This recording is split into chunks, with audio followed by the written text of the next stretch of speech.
Child ট্রাফিকারের পুরো শরীর বিছানার সাথে বাঁধা, এমনকি মুখও বন্ধ। তার মাথার সাথে হাই ভোল্টেজ তার লাগানো। সুইচ অন করার সাথে সাথে সে শুয়োরের মতো চিৎকার করে উঠল।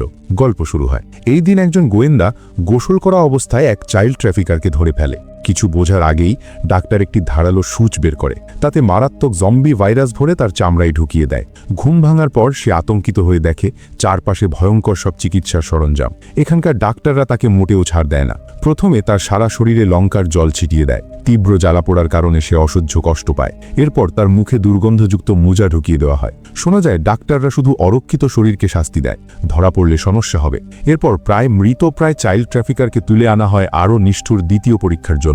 দুজন ডাক্তার তাকে নির্মমভাবে টেনে নিয়ে যায় পরবর্তী ল্যাবে। চাইল্ড ট্রাফিকারের তখন শুধু ঘাড়ের ওপরের অংশ নড়াচড়া করতে পারছিল। তার মুখ জোর করে খোলা হয় এবং হাতে করে উচ্চমাত্রার মদ ঢেলে দেওয়া হয়। তাকে হিংস্রভাবে একটি পরীক্ষা টেবিলে চেপে ধরা হয়। এই দৃশ্য দেখে চাইল্ড ট্রাফিকারের আত্মা শুকিয়ে যায়, কিন্তু সবকিছুই অনেক দেরি হয়ে গেছে।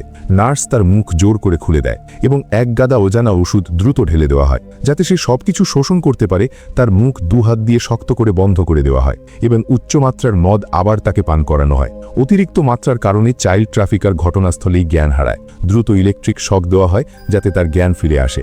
আমার মনে হয় এই পুরো প্রক্রিয়া শেষ হওয়ার পর চাইল্ড ট্রাফিকার আর কোনো খারাপ কাজ করার সাহস পাবে না। যেখানে কেনাবেচা নেই সেখানে ক্ষতিও নেই। আশা করি চাইল্ড ট্রাফিকার সুপথে ফিরে আসবে এবং নতুন জীবন শুরু করবে।